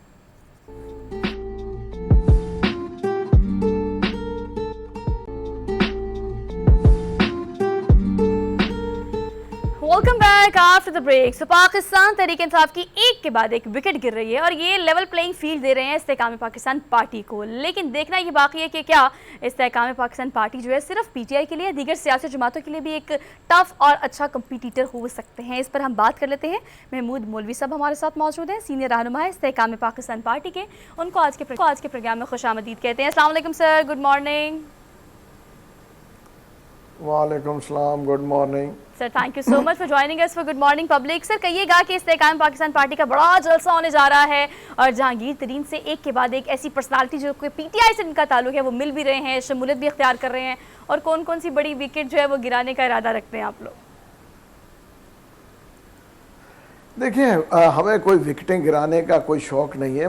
लोग हमारे पास आ रहे हैं और मोस्टली जो लोग कहते हैं कि भाई पीटीआई के लोग क्यों आ रहे हैं, उसकी मेन वजह यह है कि देखें ये जो पार्टी है इसमें मेजॉरिटी जो है पीटीआई के लोग हैं, तो ऑब्वियसली वो जो दोस्त अहबाब नज़दीक में होते हैं वो हमारे पास ही आएंगे बनिस्बत किसी और पार्टी को ज्वाइन करें क्योंकि बहुत सी चीज़ें जो है सिमिलर है, माइंडसेट एक ही है, ठीक है ना, और दोस्ती यारी, तो वो हमारे पास ज्वाइन कर रहे हैं। और जहाँ तक है कि हम थ्रेट सिर्फ पीटीआई को, हमारा कोई थ्रेट और कोई दुश्मनी नहीं है पीटीआई से। द ओनली डिफरेंस इज कि we are not against the army and at the moment unfortunately PTI is against the army. That's the main difference. उसके अलावा हमारे कोई जाती दुश्मनियां तो नहीं है। और जहां तक मौलवी साहब देखें, हम दूसरी पार्टी से भी कम्पीट कर रहे हैं। जी जी मौलवी साहब, अगर हम देखें एफआईआर दर्ज होती हैं, लोग चिल्ला काटने चले जाते हैं, कोई चतराल की सैर करने के लिए चले जाते हैं, वो घर वाले बेचारे परेशान होते हैं, लेकिन दूसरे दिन या 2 हफ्ते बाद हम देखते हैं आपकी चौखट से वो बरामद हो जाते हैं। तो ये कहाँ से ढूंढ के सर ये आइए खुद ब खुद आ जाते हैं सर? नहीं, देखें हमारी चौखट से नहीं आते हैं। देखिए उनमें एक आध दो को आप छोड़ के, एक आध दो जो है ना अगर को आप ले लें, उसके अलावा तो बहुत से लोग जो हैं वो खुद से आ रहे हैं। और मैं आपको ये एग्जांपल दूं कि मैं जब मैंने ज्वाइन किया था तो मैं तो उस वक्त इसको छोड़ चुका था, PTI was the first one two leave PTI, देखे ना। उसके बाद लोग आस्ते आस्ते छोड़ते चले गए। तो इन चीज़ों को देखते हुए मैं ये कहूँगा कि कुछ लोग ऐसे हैं जो कि आप कह रहे हैं बिल्कुल कि जी मेरे ख्याल से गायब थे, फिर आए हमारे पास। और मगर इसमें देखें थोड़ा बहुत तो स्टेट का रेट भी कायम करना होता है। उसकी वजह यह है कि nobody would I would say let the state be controlled by any party. देखें ना, उसकी वजह एस्टेब्लिशमेंट को हम बहुत से लोग कहते हैं कि जी फलाना एस्टेब्लिशमेंट। देखें एस्टेब्लिशमेंट को भी तो अपना रेट कायम करना ही होगा ना। अगर आप बैठ के एस्टेब्लिशमेंट के अगेंस्ट बातें करेंगे और उसको अगर छोड़ देंगे तो किसी दुनिया के किसी मुल्क में ऐसा नहीं होता। मौलवी साहब, एक और चीज जो हम बात कर रहे हैं, एक तरफ तो आपने जो फरमाया कि पीटीआई अगेंस्ट आर्मी है, और हम देख रहे हैं कि जो 9 मई का सानिया हुआ और बहुत मजम्मत की, बहुत उन्हें प्रेस कॉन्फ्रेंस की, लेकिन ये क्या आपको नहीं लगता कि इन लोगों को भी सजाएं होनी चाहिए? जो लोग नहीं मान रहे हैं, इनकारी हैं, तो उनको तो सजाएं दी जा रही है, लेकिन जो आपको इस्तेहकाम अपनी जिंदगी में ले आते हैं, रिलैक्स हो जाते हैं, तो उनके साथ खून जो है वो माफ हो जाते हैं, गंगा मैया में डुबकी लगा लेते हैं। ये कोई लॉजिक की समझ नहीं आ रही। ऐसे होना नहीं चाहिए। नहीं, देखें ऐसा बिल्कुल नहीं होना चाहिए। जो लोग इस चीज़ के किरदार के इन्वॉल्व हैं उनको सज़ाएं बिल्कुल होनी चाहिए। मैं कभी नहीं कहूँगा कि कुछ को सज़ा हो और कुछ को ना हो। जो भी इन्वॉल्व थे उनको सज़ा होनी चाहिए। उसकी वजह ताकि पता पड़े। देखिए एक चीज मैं आपको बता दूं कि ये बदकिस्मती से ये है कि एक माइंडसेट तैयार किया जा रहा था फौज के खिलाफ, and this is not on the 8 मई की बात, उससे पहले पीटीआई के लोग बैठे। मैं तो आज भी कहता हूं, मैं कहता हूं देखिए एक साइड ले लें, यू कैन, मतलब आप ड्यूल पॉलिसी नहीं कह सकते कि जी मैं फौज के साथ भी हूँ, फौज बहुत अच्छे है, फिर वो कहेंगे जी बाजवा साहब देखिए ना, कभी हम पीटीआई कहती है कि जी मेरी हुकूमत अमेरिकन ने गिराई, फिर वो कहते हैं कि नहीं जी अमेरिकन जो है बहुत अच्छे हैं, मेरे तो उनसे ताल्लुकात हैं। देखिए एक स्टैंड लेना पड़ेगा। परसों जो उन्होंने बयान दिया, मैंने उस वक्त भी मैंने जवाब ये दिया, आइदर आप स्टैंड ले ले कि okay we are against American और अमेरिका, नहीं वो स्टैंड भी नहीं लेना है, ठीक है। एक स्टैंड ले ले कि हम फौज के खिलाफ हैं और ये वजह XYZ, स्टैंड लेना पड़ता है ना। अच्छा, आप सिर्फ पावर में आने के लिए हर तरीके से नेगोशिएट करने को तैयार है। सर सॉरी फॉर इंटरप्शन, ये भी कहिएगा, चलिए ठीक है आपकी बात ठीक है कि नैरेटिव हो बिल्ड किया जाए, उस पर कायम दायम रहा जाए। नून लीग समेत बाकी दीगर पार्टी से भी इस्टेब्लिशमेंट या दीगर जो आपके ताकतवर हल्के हैं उनके खिलाफ एक नैरेटिव बनाया, लेकिन बड़े ज़बरदस्त तरीके से यू टर्न ले लिया। अब आप क्या समझते हैं कि अगर आप इस्तेकाम पाकिस्तान पार्टी की बात करें, क्या टोटली आप लोग रिलाय कर रहे हैं इलेक्टेबल्स पे, या हमेशा आप लोगों ने ये भी कहा है कि हम मौका देंगे नए लोगों को, टेक्नोक्रेट गवर्नमेंट लेके आने की कोशिश करेंगे, या इस तरह की बहुत सारी चीज़ें? तो क्या अभी इस वक्त आप टोटली रिलाय कर रहे हैं, डिपेंड कर रहे हैं इलेक्टेबल्स पे, जब मौका मिलेगा नए लोगों को? आपकी आवाज़ नहीं आ रही, मगर आपकी आवाज बिल्कुल सर सवाल यही है कि आप सोहान, आपसे सवाल यही है कि इलेक्टेबल्स पे ही आप शुरू का सुना था, उसका मैं जवाब दे दूं। देखिए आने वाली हुकूमत, तो मैं बड़ी क्लियर कर दूं, आने वाली हुकूमत एक इलेक्टेड नेशनल गवर्नमेंट बनेगी, इसमें कोई दो राय नहीं होना चाहिए, क्योंकि क्लियर मैंडेट किसी के पास नहीं होगा। It would be an elected national government. अब जहां तक आप बात कर रही हैं कि जी टेक्नोक्रेट्स भी आने चाहिए, बिल्कुल, उसकी वजह कि हमारी इकोनॉमी की हालत ये है कि अगर सब लोग मिलके नहीं बैठेंगे तो इस मुल्क को इस बहरानों से निकाल नहीं पाएंगे। तो उसके लिए ज़रूरी है कि मेजॉरिटी पार्टीज बैठें और जो है फॉर अ टाइम बीइंग, मैं ये नहीं कहूँगा सारी ज़िंदगी, देखिए 2-5 साल में अगर एक चीज़ चेंज हो जाए, बिकॉज ये बहुत ज़रूरी है कि सब एक पेज पे। एग्जाम्पल आपको देता हूँ, एक पार्टी कहती है कि जी पीआईए को प्राइवेटाइज करना चाहिए, जो गवर्नमेंट में होगी वो कहेगी प्राइवेटाइज करना है, जो अपोजिशन में होगी चाहे कोई भी पार्टी हो वो उसके उलट कहेगी। तो तनकीद बराए तनकीद नहीं होनी चाहिए, तनकीद बराए इस्लाह होनी चाहिए। महमूद साहब एक और चीज, आप लोगों ने इंडिया दे दिया है कि हम आगे जाके गवर्नमेंट में इत्तेहाद करेंगे, क्योंकि हम तो पहले से जो चीजें आ रही हैं ऐसा लग रहा है कि नून लीग के लिए तमाम तो तैयारियां हो चुकी हैं, और आप लोगों की जानिब से भी ये कहा जा रहा है कि कहीं ना कहीं जो है हम इत्तेहाद करेंगे नून लीग के साथ। सर इलेक्टेबल्स बहुत आपके पास हैं, ऐसे में जब आते हैं तो गवर्नमेंट में अगर आप आते हैं तो क्या पीटीआई के साथ भी आपका इत्तेहाद हो सकता है, या वो फिलहाल गद्दार ही हैं? नहीं देखिए, मैं ये नहीं कहूँगा गद्दार है, उनको अपना माइंडसेट चेंज करना पड़ेगा। और जो लोग देखें किरदार के हीरो हैं, ठीक है ना, उनको तो देखें साइड लाइन पे होना ही पड़ेगा। बाकी देखें हर जगह अच्छे बुरे हैं, मैं ये नहीं कहता हूँ कि पीटीआई में अच्छे लोग नहीं है या फौज में बुरे लोग नहीं है, हर जगह अच्छे बुरे होते हैं। ओके, वी इंडिविजुअल्स के ऊपर नहीं होना चाहिए, मगर अगर एक स्टैंड लिया हुआ है, either you take a clear stand और मतलब जो है आप दूसरी तरफ चले जाए। ये नहीं हो सकता कि दोनों कश्तियों में सवार ना हो। मेरा जो हमेशा कहना यह है, देखें आज भी पीटीआई के बहुत सारे लोग हैं वो इसलिए इंतजार कर रहे हैं, उन्होंने पार्टी छोड़ भी दी है, ना वो इधर स्टैंड ले रहे ना उधर, वो बोलते हैं ना तुम उनको भी खुश करने की कोशिश कर रहे हैं और एस्टैब्लिशमेंट को भी खुश कर। सॉरी मैंने कहा जी फवाद चौधरी भी ऐलान नहीं कर रहे थे तो जेल में डाल दिए ना बीच में से, फिर अगर आते आपकी तरफ तो जान बच जाती ना। नहीं, हमारे तरफ फवाद चौधरी तो हमारे तरफ ही थे।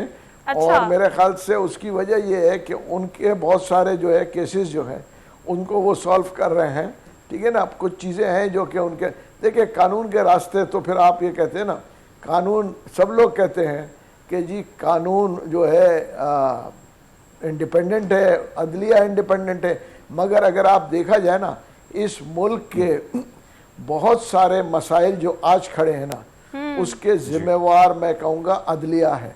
अगर अच्छा। फौरी इंसाफ और जो है टाइमली, जिसको मैं कहूँगा इंसाफ मिले लोगों को, तो आज मुल्क की हालत नहीं होगी।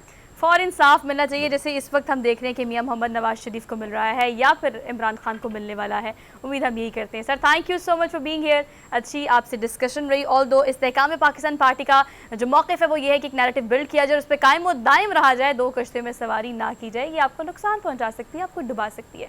सर बहुत शुक्रिया। एक ब्रेक लेनी है, वापस आप हमारे साथ रहिएगा।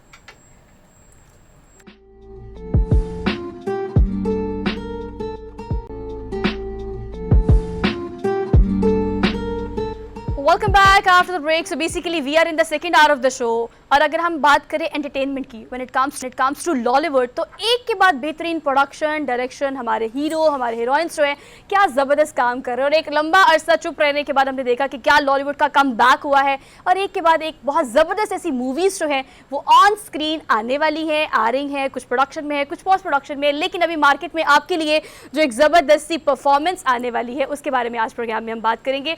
लेकिन जिस मुल्क में हम रहते हैं, इस्लामी जमहूरिया पाकिस्तान, और इसमें बहुत सारे ऐसे मसाइल हैं जिस पर बात करना किसी भी प्लेटफॉर्म पे बहुत ज़्यादा ज़रूरी होता है। ये स्क्रीन जो है इसकी बहुत पावर होती है और इसके थ्रू आवाम को अवेयर करना हम समझते हैं कि बहुत ज़्यादा ज़रूरी भी है। और चाइल्ड लेबर की स्पेसिफिकली अगर बात की जाए तो इस पर बहुत काम किया गया है, लेकिन उतना ही काम करना बाकी भी है। बहुत सारे ऐसे लोग, ऐसी पर्सनालिटीज़, हकीकत पर मबनी ऐसी बहुत सारी पर्सनालिटीज़ हैं और बहुत सारी कहानियाँ हैं जो कि चाइल्ड लेबर की अगर हम बात करते तो इस पर काम करते करते उन्होंने अपनी जान दे दी। इकबाल मसीह की अगर बात करें तो स्टोरी को हकीकत पर मबनी होने के साथ साथ किस तरह से स्क्रीन पर डिजिटलाइज करके आपके सामने जो टीम लेकर आई है, वो टीम आज मेरे साथ सेट पे मौजूद है। और गुंजल मूवी की अगर हम बात करें तो ये आज पूरी कास्ट गुड मॉर्निंग पब्लिक की गेस्ट है, हमारे सेट पर मौजूद है। इनका तारुफ मैं आपसे कराती हूँ। फर्स्ट एंड फॉरमोस्ट शुएब सुल्तान साहब मेरे साथ मौजूद है, डायरेक्टर ऑफ द मूवी। आपका आज के प्रोग्राम में वेलकम कहते हैं। अस्सलाम वालेकुम sir. How are you? I am good, thank you. Thank you so much for being here, really good to see you. Amna Ilyas साहिबा हमारे साथ मौजूद है, वेरी टैलेंटेड गॉर्जियस सुपरस्टार। आपका भी आज के प्रोग्राम में वेलकम कहते हैं। Thank you. कैसी हैं आप? मैं ठीक हूँ, thank you so much for having us. Thank you so much for being here. और हमारे साथ निगत अकबर शाह मौजूद हैं, प्रोड्यूसर हैं, पहले भी हमारे शो में आ चुकी हैं और इस तरह की मूवीज़ प्रोड्यूस करने के पीछे यौनरा मकसद क्या है इनसे जानने की कोशिश करेंगे आज के प्रोग्राम में। आपको भी वेलकम कहते हैं। अस्सलाम वालेकुम। Thank you so much for being here, good to see you. And last but not the least, Ahmed Ali Akbar हमारे साथ मौजूद हैं, सुपरस्टार, सुपर टैलेंटेड। इनको भी आज के प्रोग्राम में वेलकम कहते हैं। अस्सलाम वालेकुम अहमद। वालेकुम सलाम। कैसे हैं आप? बस शुक्र है, थैंक यू आपके फॉर आने हैविंग का अस। बेहद शुक्रिया। Thank you for having us. Sir आपसे शुरू कर लेते हैं। शुएब साहब, बहुत ही ऐसा टॉपिक जिस पर लगता है कि हम बहुत काम करें फिर भी कहीं ना कहीं रह जाता है, और ये हर घर में, हर दुकान पे, हर गली मोहल्ले में ये टॉपिक इस तरह का है कि आज भी ये पूरे अस्र रसूख से पूरे पीक पे चल रहा है। तो क्या सोच थी इस मूवी को बनाने के पीछे और आपको लगता है कि वो मकसद कामयाब हो जाएगा? अच्छा, दो सवाल हैं आपके कि क्या मकसद था और क्या कामयाब होगा कि नहीं। तो बनाने का मकसद एक्चुअली बड़ा इम्पॉर्टेंट है कि हमारे इर्द गिर्द, जैसे आपने भी कहा, जो ये चीज़ हो रही है, और बहुत यही नहीं, बहुत सारे और एलिमेंट्स भी हैं जो हम इग्नोर कर रहे होते हैं, हमें नज़र आते हुए भी हम उनको देख नहीं पाते संभव। तो वो ज़रूरी था उनको सामने लाना। और वो निगत बैठी हुई है यहाँ पे, बेसिकली निगत का ये एक इनिशिएटिव था, because this topic is close to our heart और वो चाहती थी कि इस पे बात हो। और जब उन्होंने मुझसे डिस्कस किया तो हमने कहा कि वाई नॉट। और जो आपने इंट्रोडक्शन में जैसे बात की कि इकबाल मसीह जो है उससे बेहतर कोई चॉइस नहीं थी कि उनकी नज़र से ये कहानी सुनाई जाए, क्योंकि उनकी स्ट्रगल है, उनकी एक लेगेसी है। उन्होंने इस बारे में बात की, आवाज़ उठाई, और वो आवाज़ आज तक चल रही है और हम भी उसका एक हिस्सा, उन्हीं की जो आवाज़ का एक हिस्सा बनने जा रहे हैं। और तो बहुत ज़्यादा ज़रूरी चीज़ भी है। लेकिन आपकी तरफ आऊँगी, जैसे कि उन्होंने इशारा किया कि एक सोच है जिस पर एक लंबा अर्सा पहले आप सोचते हैं और फिर उसको कोशिश करते हैं ग्रेजुअली आगे बढ़ के कि हम किस तरह से इसको डिपिक्ट करके आम को दिखा सकते हैं। क्या सोच थी इसके पीछे? और सोच डेफिनेटली ये थी, जैसे कि शुएब भाई ने भी कहा, कि मैं एक ह्यूमैनिटेरियन हूँ, मीन्स कि I am in business, I am a business woman. लेकिन फिर जब मुझे ऐसा लगता है कि okay, I have made some money for myself, this is the time that I give back to the community. तो हर तरह से हम कोशिश करते हैं, हम गरीबों को खाना भी खिलाते हैं, हम बच्चों को स्कूल भेजते हैं, यू नो। सबसे ज़्यादा ज़रूरी होती है सोच बदलना। तो मुश्किल काम भी है ये। बहुत मुश्किल काम भी है, और सोच बदलने के लिए हमें ऐसी स्टोरीज़ लोगों को दिखाने की ज़रूरत है जो कि उनके दिलों तक चली जाएं। और ये एक ऐसी ही स्टोरी है, इकबाल मसीह की स्टोरी, जो हमारा हीरो है, पाकिस्तानी हीरो है, जिन्होंने करके दिखाया।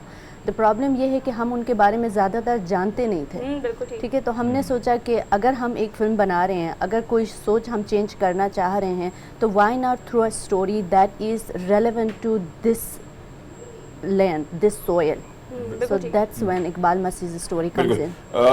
आमना भी है, सोहा सवाल बहुत सारे हैं और शुएब पाजी भी हैं और अली पाजी भी हैं।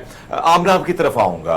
और मॉडलिंग जो है जाहिर बात है कुछ अरसा मैंने भी कराची में की और मुझे याद है कि पहला शूट था तो मुझे बड़ा अजीब सा लगा कि डायरेक्टर साहब बड़े गुस्से में होते थे। तो आपका ये पहला प्रोजेक्ट है और शुएब पाजी जो है उसके साथ आप काम कर रही है, तो एज अ डायरेक्टर आपने उसको कैसा पाया? क्या गुस्सा करते हैं या कूल से रहते हैं?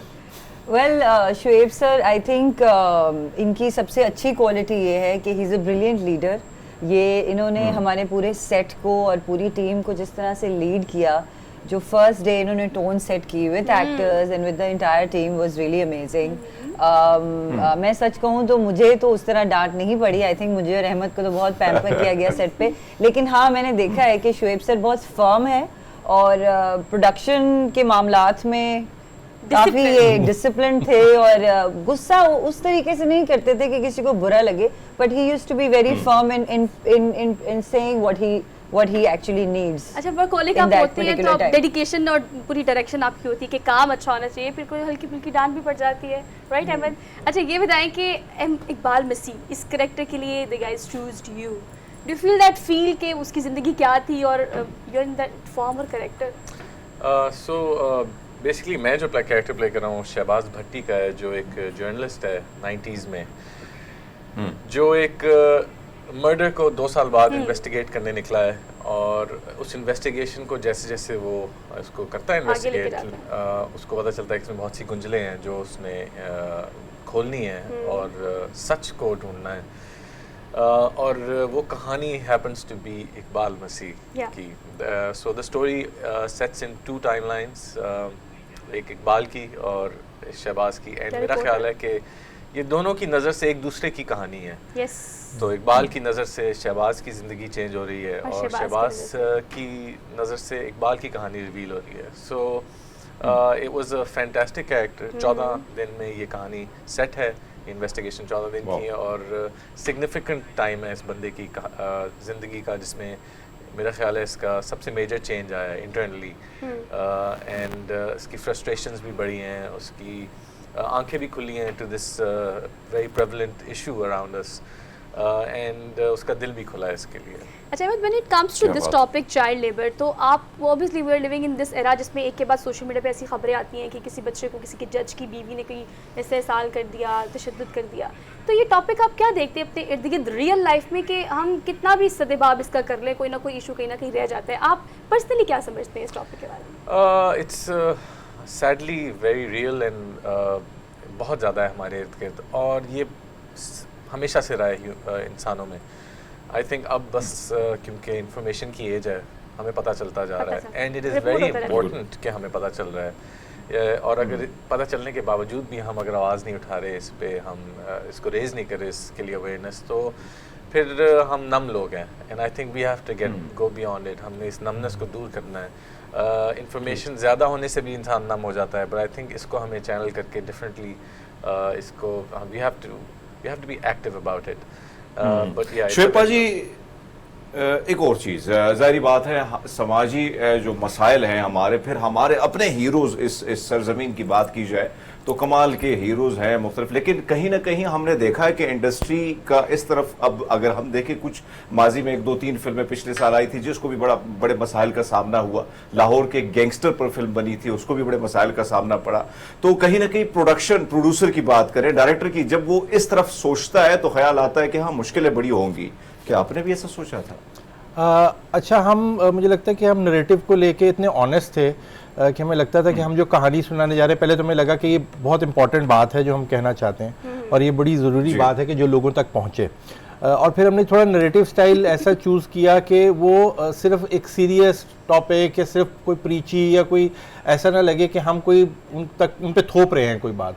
तो थोड़ा सा हमने एक एंटरटेनिंग वे में उस कहानी को सुनाने की कोशिश की। ज़रा जब आप एक उसकी पैकेजिंग ऐसे करते हैं कि वो आप सिर्फ मैसेजिंग ना लगे और एक एंटरटेनमेंट भी हो उसमें, तो फिर वो मेरे ख्याल एलिमेंट ख़त्म हो जाए। सो वी आर कॉन्फिडेंट जब हम इसकी नैरेटिव भी बना रहे थे, जब हम एक्टर्स को भी ऑन बोर्ड ला रहे थे, जब तैयारी भी कर रहे थे, तो डर तो नहीं, एक झिझक होती है कि हाँ इसकी एक्सेप्टेंस कैसे होगी और कैसे ये लोगों कैसे इससे रिलेट करेंगे, लेकिन अदरवाइज हम लोग कॉन्फिडेंट थे कि जैसे हम ये कहानी सुना रहे हैं वो मेरा ख्याल है लोगों तक पहुंचेगी, लोग फील भी करेंगे और एट द सेम टाइम उस कहानी को भी इंजॉय करेंगे। अच्छा, जबरदस्त परफॉर्मेंस। एक टीजर देखकर आपको तो मेरे ख्याल से कन्विंस हो जाना चाहिए कि आपने बाकायदा तौर पर फैमिली के साथ, क्योंकि ऐसी मूवी जो आप फैमिली के साथ जाके देख सकते हैं, क्योंकि आपने कन्विंस ही फैमिली को करना, आपकी टारगेट ऑडियंस ही है। शोएब साहब, you were pretty sure about the cast कि मुझे अहमद चाहिए, मुझे आमना चाहिए?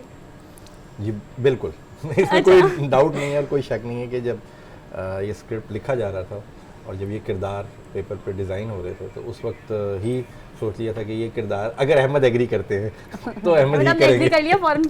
बिल्कुल, it was a very powerful story और एक इशू पे थी, एक हीरो को सेलिब्रेट करी थी और एक अच्छी फिल्म थी, बेहतरीन स्क्रिप्ट थी, तो it was a no brainer for me. इसमें एक और भी सॉरी मैं कहा, फिर मैं जब शोएब साहब से मिला तो मुझे एक वाकई एक बहुत अच्छा लीडर मिला, एक बहुत सिंसियर इंसान मिला, जो वो बहुत ज़रूरी एलिमेंट है to make a film, to make anything, and I was very happy to be part of it. And not only Ahmed बल्कि आमना भी बिल्कुल ऐसी, जब आमना को पहली दफ़ा कहा अहमद अली भट्ट साहब, उनको भी। और सबसे अच्छी बात ये कि निगत वाज ऑलवेज लाइक के जब हम कास्टिंग करते थे और ऑब्वियसली हम लोग डिस्कस करते थे कि मैं इनको ऑन बोर्ड लाना चाह रहा हूँ, तो ही ऑलवेज गेट एक्साइटेड कि हाँ सही, बिल्कुल सही, हम डायरेक्शन में जा रहे हैं। तो बड़ा ज़रूरी होता है, प्रोड्यूसर की सपोर्ट बहुत ज़रूरी होती है। आपकी ख्वाहिश होती है एक्टर की और डायरेक्टर की कि यार हम काम करें, लेकिन फिर प्रोड्यूसर की भी एक अपनी एक अप्रोच होती है और वी आर वेरी ब्लेस्ड कि वी हैव सच प्रोड्यूसर के जिन्होंने वो सब। अच्छा Nikit, to keep in mind वैसे सोहा, मेरे मन में बड़े सवाल आ रहे हैं, तो अली अकबर पाजी को देख के हम तो उनके फैन हैं और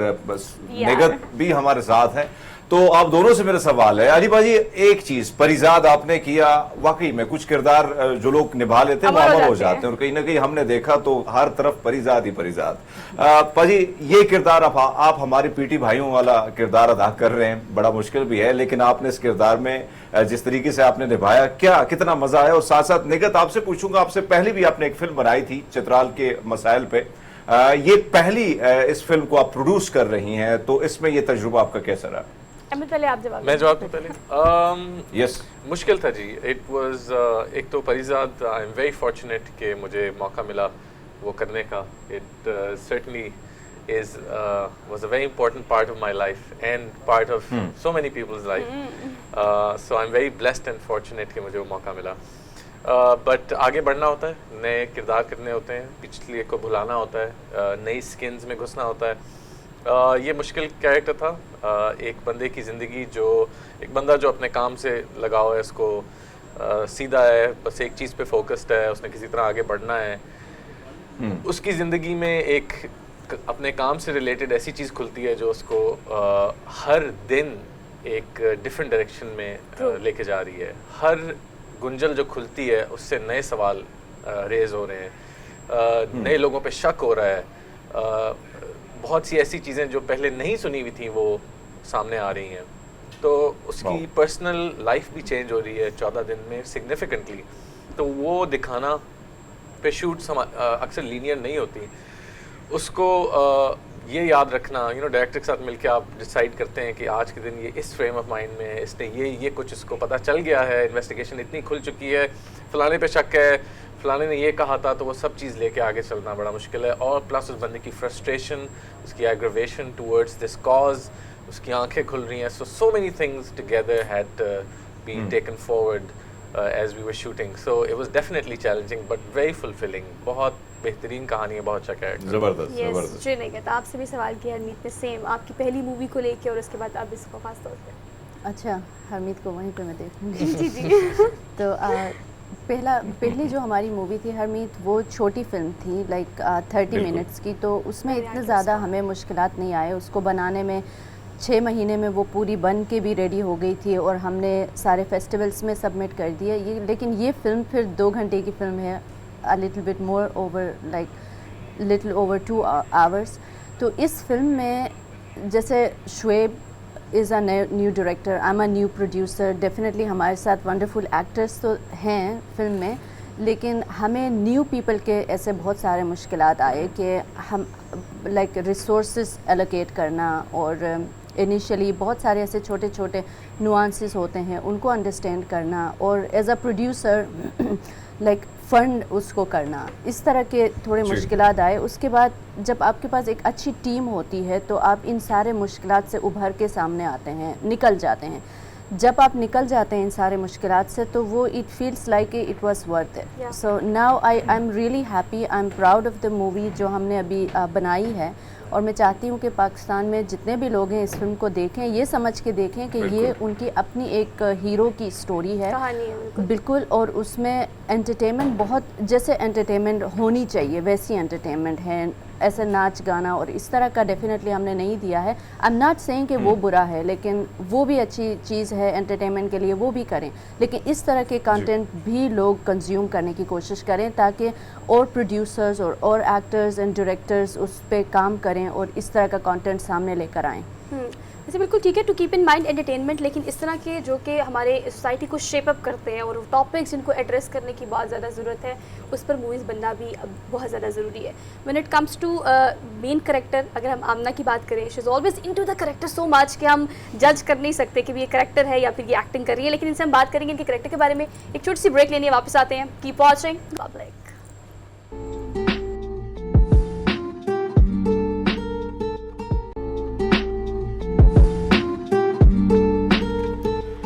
welcome back after the break. So you are watching good morning public. Amna से बात करते हैं। आमना बताएं अपने कैरेक्टर के बारे में। You enjoyed it a lot? बहुत मज़ा आया? मज़ा भी आया लेकिन मुश्किल भी था। मेरे कैरेक्टर का नाम है मेहर, और मेहर एक सोशल वर्कर है, एक सोशल एक्टिविस्ट है, बच्चों के लिए काम करती है। मेहर का बहुत ही क्लोज कनेक्शन है इरफान मसीह के साथ, जो कि सईद मोहम्मद प्ले कर रहे हैं, which character is inspired by Iqbal Masih. So उस मेहर की इंटरेक्शन इरफान के साथ उसकी उसकी पासिंग से पहले भी है, एंड ऑब्वियसली देन उसके डेथ के बाद she is also very disturbed and she has a lot of emotional baggage. तो मेहर का कैरेक्टर मैं कहूँगी मज़ेदार is not the word, but heavy था प्ले करने के लिए। और ये एक ऐसा कैरेक्टर है कि जितने भी सोशल एक्टिविस्ट हैं या जिन लोगों के अंदर थोड़ा सा भी एक्टिविज्म है या वो इश्यूज़ के बारे में फील करते हैं, you know, they will really resonate with this character, they will understand the frustration of Mehar. अच्छा, एक और चीज़ समझ आई होगी ऑब्वियसली कि सोशल एक्टिविस्ट और सोशल वर्कर जो काम करते हैं, व्हाट दे गो थ्रू। मेरे लिए तो आई थिंक ये रोल करने के बाद I have immense respect for them, because जिस तरह की चीज़ों से और नाइंसाफ़ी से वो लोग गुजरते हैं, to be able to live with that is very very difficult, and hats off to all the activist in the entire world, I say. Amna, एक और चीज अगर हम देखें, जाहिर बात है एक्साइटमेंट बहुत होती है। सोहा को भी जब पहली कॉल आई होगी, मुझे जब पहली कॉल आई मैं बहुत एक्साइटेड था, सोया नहीं, मैंने कहा टीवी का शो मिल रहा है। ऐसे आपसे जानना चाहेंगे कि मॉडलिंग थोड़ा सा डिफरेंट है, फिर आपके सामने वो किरदार जो कहीं ना कहीं छाया हुआ है, अली पाजी की बात कर रहा हूँ, तो जब कॉल आई शोएब पाजी की कि आपकी फिल्म है, ये किरदार है, तो कैसा रहा और तजुर्बा सेट पे कैसा रहा? जब इनकी कॉल आई तो मज़ेदार बात ये है, मैं भी आपको पाजी कहूँगी, मज़ेदार बात ये है कि जब शोएब सर ने मुझे कॉल की तो सबसे पहले उन्होंने मुझे शहबाज भट्टी की ही, अहमद अली का ही किरदार पूरा नरेट किया, क्योंकि पूरी कहानी इनकी नज़र से है और हम जितने भी किरदार हैं वो इनकी जर्नी में आते हैं, ठीक है। अच्छा। सो वो इतना मज़ेदार था, इतना इंटरेस्टिंग था, and again I don't have to mention it again it's about child labour, और इशू ऐसा है कि कोई भी एक्टर, मेरा नहीं ख्याल है कि पीछे हटेगा इस तरह का रोल करने से। तो पहली बात तो ये कि इन्होंने इस तरह से स्टोरी सुनाई थी और मुझे बहुत अच्छी लगी थी। उस वक्त मुझे हल्का सा पता था कि अहमद प्ले कर रहे हैं, but it wasn't confirmed, but obviously हमने भी दुआ की थी कि अहमद कर लें अंदर ही अंदर। अच्छा, ये दुआएं की थी इसका मतलब। अच्छा, ये दुआ इसके अलावा I think my experience overall on the set with Ahmed, with Resham ji, Ahmad Ali Bhatt साहब के साथ तो काम करने का मौका नहीं मिला, but Shoaib sir, I think overall I think it was a dream team. और मुझे नहीं लगता कि मैंने और अहमद ने सेट पे अदर देन सीन्स के अलावा हमने मेकअप रूम में जो हम गप लगा लेते थे वो लगा लेते थे, but the film itself was so, we all were taking it so professionally and we wanted to make it right, कि आई थिंक हम मजाक भी नहीं करते थे व्हेन वी वर ऑन। मेरा ख्याल है बड़ा ज़रूरी होता है कि जब टैलेंटेड एक्टर होना एक अलग बात है, मतलब प्रोफेशनल एक्टर होना एक बिल्कुल डिफरेंट बात है। सो मैं लकी हूँ, ज़ाहिर जब आप ऑन बोर्ड ला रहे होते हैं लोगों को, तो आपको ये नहीं पता होता कि इनके वर्क एथिक्स क्या हैं। ठीक है, आपको ये तो पता होता है ये टैलेंटेड हैं, ये अच्छे हैं, ये कैरेक्टर को समझेंगे, जो किरदार जैसे लिखा गया उससे बेहतर शायद करेंगे, लेकिन आपको ये नहीं पता होता कि ये जब एज ए पर्सन आएंगे तो हाउ दे विल बिहेव। तो आई थिंक ये टू वे होता है, मतलब ऑब्वियसली मामला सेइंग कि टीम अच्छी थी लेकिन ये लोग बहुत अच्छे थे, they were thorough professional, they know how to respect the work, they know how to respect people around them, they know how to respect the space of the set. So मेरा ख्याल है इन लोगों का भी उतना ही कंट्रीब्यूशन है, और ये जैसे हम एक टीम वर्क है, और पहले अच्छी चीज़ तभी बनती है जब एक टीम वर्क हो। और देखिए अगर हम ऑन सेट केमिस्ट्री की बात करें तो देखिए आमना तो बता दिया, अहमद आप बताएं कि ऑन सेट केमिस्ट्री सबके साथ कैसी थी, स्पेसिफिकली आमना के साथ कैसी थी? सो मैंने आमना का काम देखा हुआ था, हाँ। और मैं हमेशा से काम करना चाहता आमना के साथ, ओहो, क्योंकि she is thank you. A phenomenal actress, Yeah, she is. the sort of work she picks, you know, very impressive, and मेरे साथ रेजोनेट करता था। सो मैंने दिल में सोचा था कि नो कभी अच्छी फिल्म करूँगा आमना के साथ, एंड परफेक्ट कि इतनी अच्छी स्क्रिप्ट आई, इतने अच्छे दो कैरेक्टर्स आए। मेरी और आमना की जो केमिस्ट्री है, इनफैक्ट शहबाज और महर की केमिस्ट्री जो है वो फ्लक्चुएट करती है फिल्म में, तो आप इंटरेस्टिंग केमिस्ट्री देखेंगे।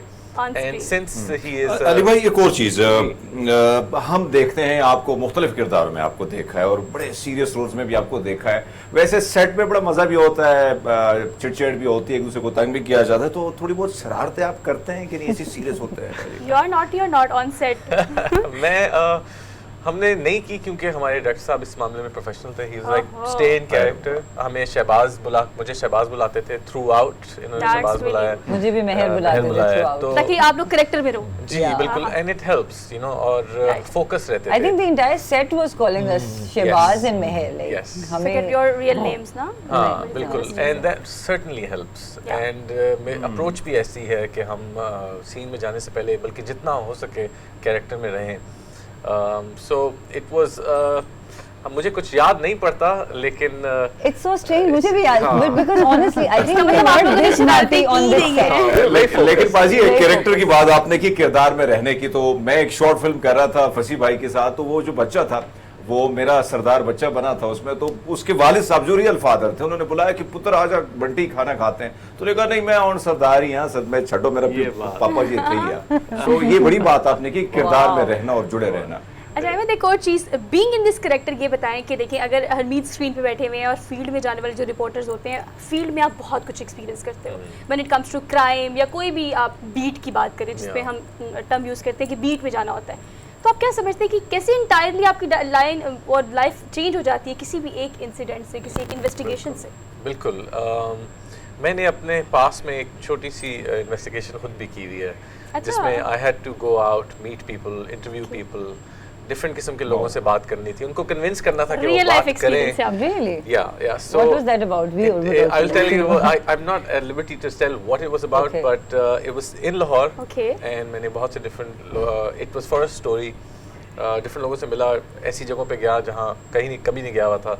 So मैंने वहाँ से इंस्पिरेशन ड्रॉ की है, और मेरे लिए वो बड़ा एक लाइफ चेंजिंग कुछ दिन थे, वो इसलिए क्योंकि लोगों की लाइफ्स बड़ी डिफरेंट है, हम लोगों की लाइफ्स के अंदर झांक के देखते नहीं हैं कि वो किस तरह और वो किन चीज़ों से गुजरे हुए हैं, and that really moves you जब वो खुल के बताते हैं, और then they get emotional about their experiences, and I drew from that, and मैंने शहबाज के अंदर वो इनकॉर्पोरेट करने की कोशिश की, क्योंकि इसमें आप देखेंगे he goes and meets different people, and journalist की I have massive respect for journalist, they are brave people. सबसे पहले they know how to extract information, which is psychology पता होनी चाहिए, they know how to write, they know how to research, and every day just like an actor is a new day for them. Yeah. So how they weave their way through is very impressive, and मेरा हमेशा से journalist के लिए बहुत, क्योंकि वो हक और सच के लिए खड़े होते हैं, That's so the point. massive respect. लेकिन सोहा मेरा पूरा टीम से एक सवाल है, और सवाल यही है कि टाइम भी शॉर्ट है, लेकिन पाजी मेरी तो ख्वाहिश है और मैं देखूंगा इसलिए कि इकबाल मसीह की फिल्म है, और मैं तो अपने हीरोज को बड़ा प्यार करता हूँ, सपोर्ट करता हूँ कि ये आगे जाए, हमारी सरजमीन के जो हीरो हैं, नॉट जो बाहर से आए हुए हैं। अच्छा, टीम से जानना चाहेंगे कि क्या ऐसी चीज है जो आप जो देखने वाले हैं कि भाई आप फिल्म जो है वो लाजमी देखनी है, और कब ये रिलीज होने वाली है? शुएब सर, मैं शुरू कर लेता हूँ। सर आप करें बिल्कुल। मुझे लगता है कि मेरे लिए ये फिल्म ऐसे है कि ये सबको देखना ज़रूरी है, क्योंकि हम इकबाल मसीह की कहानी सुना रहे हैं, तो हीरो है हमारे। हमारे हीरो हैं, हम हीरो को सेलिब्रेट कर रहे हैं, नंबर 2 मैं आम पब्लिक के लिए कई दफ़ा होता है कि शायद वही जैसे मैंने बात की कि प्रीची ना हो जाए या वो ना हो जाए, तो मुझे लगता है कि ये एक्सेप्शनल परफॉर्मेंसेज हैं इसमें और सब लोग एक मुख्तलिफ तरह के किरदारों में नज़र आएंगे आपको। और हमें बहुत अहमद अली अकबर और आमना और अहमद अली भट्ट और रेशम तो लोग जानते हैं, लेकिन और बहुत सारे एक्टर्स हैं, थिएटर के एक्टर्स हैं, नए लोग हैं जो इसमें बहुत डिफरेंट किरदारों में नजर आएंगे और बहुत खूबसूरत परफॉर्मेंसेज हैं। तो परफॉर्मेंसेज को एंजॉय करेंगे लोग, मेरा ख्याल है कि बहुत ज़्यादा। ठीक है सर, आपकी मेरा भी ये ख्याल है कि परफॉर्मेंस को लोग इन्जॉय करेंगे ज़रूर, लेकिन अक्सर लोग हमें पूछते हैं ना कि कंटेंट पाकिस्तानी लोग देखने आएंगे। मेरा उनको ये जवाब होता है क्यों नहीं देखेंगे, क्योंकि हमारे ऑडियंस बहुत स्मार्ट हैं। Why not? आई मीन हम at the end of the day Coca Cola ने अपने कस्टमर्स क्रिएट किए, हर कंपनी अपने कस्टमर्स क्रिएट करता है, तो पाकिस्तानी कंटेंट क्रिएटर अपने लाइक ऑडियंस क्यों क्रिएट नहीं कर सकते हैं? तो if you give them good content they will consume it. So मेरा ख्याल है पाकिस्तानी लोगों के लिए, जितना भी आवाम है उनके लिए ये एक चांस है। हमें बहुत ऐसे चांसेस मिलेंगे, ये तो एक छोटी सी हमारी कोशिश है, ये एक मौका है कि वो प्रूव करें कि अपने ही हीरो को वो सेलिब्रेट कर सकते हैं और अपने ही कहानियों को वो पसंद कर सकते हैं और अपने ही हीरोज़ को, एक्टर्स को वो अप्रिशिएट कर सकते हैं। होपफुली कि ये सोच जो है वो आम सो आवाम में डिसम्बर indulge करें। 15 या mark your dates on your calendar. Well मैं सिर्फ ये कहूँगी कि जिस तरह के आई थिंक हम लोग सब बहुत ही अब एक बैरूनी या OTT प्लेटफॉर्म के कंटेंट से बहुत ज़्यादा हम लोग इंस्पायर्ड हैं, हम टेक्निकली कंटेंट को वैसे ही देखते हैं। सो आई थिंक हमारी फिल्म किसी भी इंटरनेशनल फिल्म से कम नहीं है, technically, performances wise, music wise and narrative wise. So I think any intelligent person who's into films and who likes to watch good films, so Gunjal is for you guys. मतलब आप बिल्कुल ठीक कह रही हैं, आवाम बड़ी बाशऊर हो गई है हमारी। बिल्कुल बिल्कुल। अहमद, आप क्या समझते हैं कि कन्विंस करने की जरूरत नहीं है, they should go and watch? मैं इतना कहूँगा कि अभी मुझे इनसाइड न्यूज़ पता चली है, कुछ लोगों ने फिल्म देखी है because of some reason and उनका फीडबैक बेहतरीन है and we are very happy to get that feedback. In fact overwhelmingly good है। सो उनके फीडबैक पे ही चले जाएं। प्लस आप शहबाज के साथ ये जर्नी खोलेंगे, शहबाज भट्टी जो कैरेक्टर मैं प्ले कर रहा हूँ, और आप उसके साथ साथ एक सच्ची कहानी को इन्वेस्टिगेट करेंगे। I think you will enjoy that investigative process. For sure, for sure. Shab lastly सिर्फ मुझे ये बता दें कि हमारे घर की कोई वर्कशॉप हो और कोई घर हो, हम देखते हैं कि बच्चे काम करते हैं इन रियल लाइफ। अगर हम चाइल्ड लेबर की बात करें, आप क्या समझते हैं, क्या पैगाम देंगे इस हवाले से कि हमें इनिशिएट करना चाहिए? अगर हमें ये लगता है कि हमारे एक बंदे के करने से कुछ नहीं होगा, हमारे घर में एक बच्चा काम करेगा तो हम उसे नहीं भेज सकते बिकॉज उसको काम की ज़रूरत है, उसकी फैमिली को काम की ज़रूरत है, हमें कैसे इसको इनिशिएट करना चाहिए? मेरा ख्याल है कि ये मैं पहले भी ये बात कर चुका हूँ कुछ प्लेटफॉर्म पे कि ये गवर्नमेंट का या किसी एक इदारे का की जिम्मेदारी नहीं है। इसमें सब लोगों की कलेक्टिव रिस्पॉन्सिबिलिटी है। हर इंडिविजुअल अपनी अपनी जगह कुछ ना कुछ कंट्रीब्यूट कर सकता है सोसाइटी में, और ये फिल्म भी एक्चुअली इस बारे में बात करती है कि हम कई दफ़ा बात करते हैं कि ये इंसान रिस्पॉन्सिबल है, हम दूसरे पे हमेशा ब्लेम करने की कोशिश करते हैं, लेकिन हम खुद अपने आप को पहले देखें और अपने इर्द गिर्द जो हम ठीक कर सकते हैं उसको कोशिश करें। और हर इंडिविजुअल इस तरह करना शुरू कर दे तो मेरा ख्याल है वो कंट्रीब्यूट। मैं भी इसमें कुछ ऐड करना चाहूँगी। आई थिंक सबसे पहली बात तो ये कि as an individual I have been thinking a lot about this issue, और मुझे लगता है कि हमारे आसपास अक्सर ऐसी सिचुएशंस होती हैं जब घर में बच्चे काम करने आते हैं, दे रिफ्यूज़ कि हमें अब वापस नहीं जाना क्योंकि हमारे माली मामलात ख़राब हैं। तो मुझे लगता है सबसे पहले तो हमें as a community awareness campaigns करने की ज़रूरत है, which is in a way this film is कि parents need to be educated कि हाउ इम्पोर्टेंट बच्चों के लिए एजुकेशन इज़।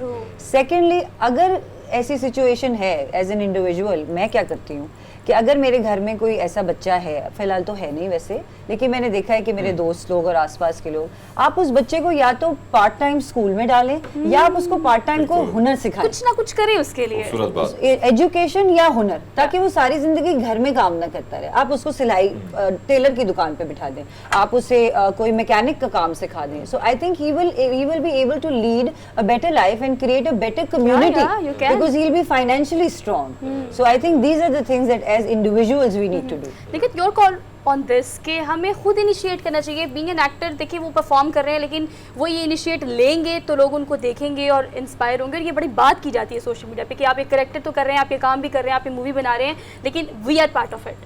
तो हमें खुद से कैसे इसका इनिशिएट लेना चाहिए कि बच्चों को ना कराए काम? डेफिनेटली, जैसे आमना ने कहा, मेरी ख्वाहिश तो ये है कि कोई बच्चा किसी के घर में काम ना करे, कभी ना करे। As a mother my heart breaks when I hear कि किसी के घर में कोई बच्चा, I have never experienced it in my life। मतलब कि मैंने कभी किसी बच्चे से काम अपने घर में नहीं लिया है, मेरी फैमिली ने भी नहीं लिए है, so I am proud of it.